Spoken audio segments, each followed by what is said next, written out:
Mighty close to the thing, Mary. Wait. Good morning, good morning, good morning, good morning, good morning, good morning.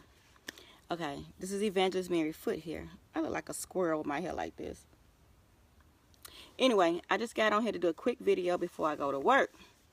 I want to tell you all about this dream that I had.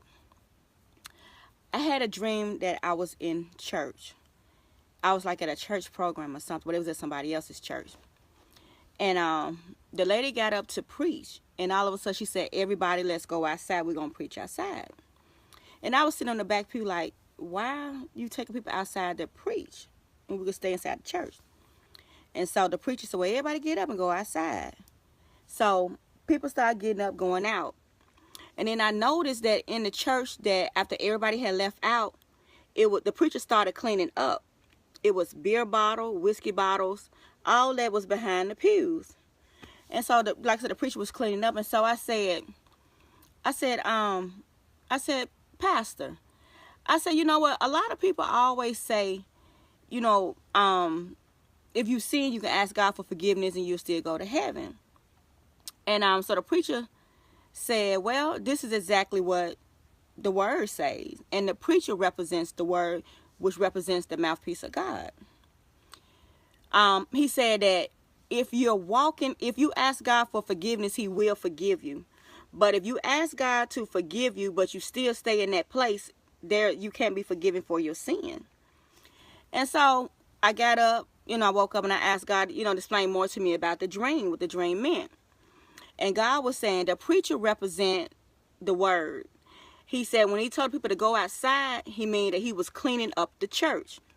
And as he was cleaning up the church, God said, when I saw the beer bottles and stuff in the church, he said he was uncovering the sin that was inside the church.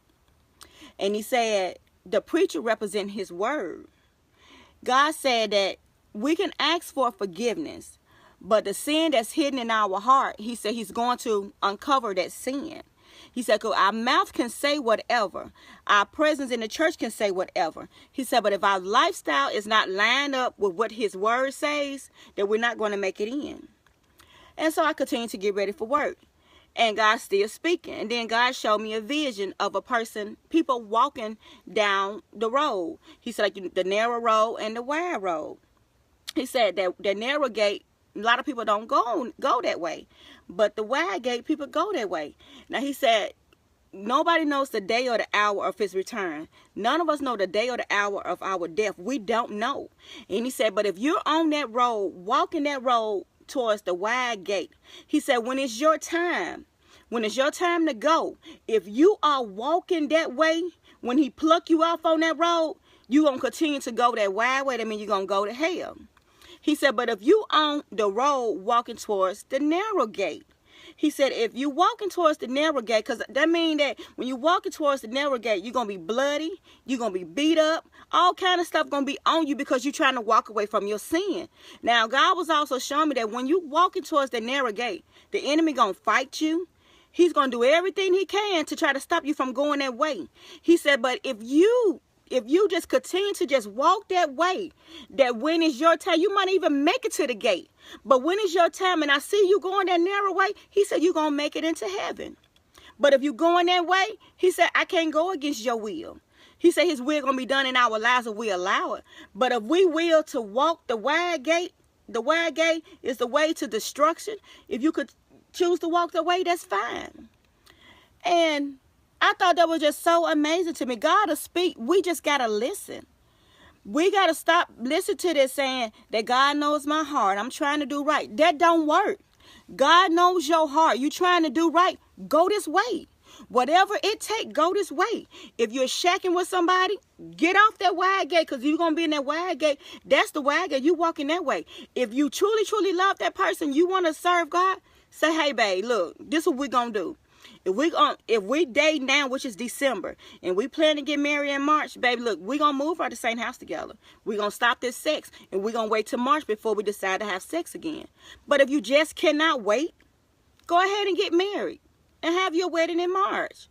Just God said, whatever you need to do to get on that road of the narrow gate, he said, get on it. He said, time is approaching. We don't know the day, we don't know the hour, we just don't know. But if you found headed on that wide road and your number is called, he said, hell will be your home. God forgive us of sin. God forgive us of everything. God said, but when I forgive, I need you to turn away. That's what repent means. Lord, I ask you to forgive me. And then you turn away. Lord, I ask you to forgive me. And you turn around and still do the same thing. You didn't really mean it. You meant it with your lips, but you didn't mean it in your heart. Now, I said earlier in the dream, God said he's finna start uncovering things in the church. God finna start in the house of God, revealing these hidden things that's happening within us. We, especially the Christians, the people that's in the church, we got to get it together. God said the time is coming where the people on the outside, they're coming in. They coming in, and they don't need to come in out of filth to run dead into filth. We got to clean up now. We got to clean up now, y'all. We got to get our house in order. Our house in order. Because just imagine, if you knew you had a guest coming to your house, would you let a guest come to your house dirty and nasty? No, you would clean it up. It would be presentable. You would clean it up so they're like, hey, I want to sit here. I want to talk a little longer. But if they come in this mess, they nobody gonna stay in no mess, no filth, no stink. I ain't gonna do that. So stop letting the enemy fool us. Stop letting our flesh overrule. When we know there's something that's going on in us, we gotta pray. Nobody's perfect. We all gonna say something, do something wrong, because of our flesh.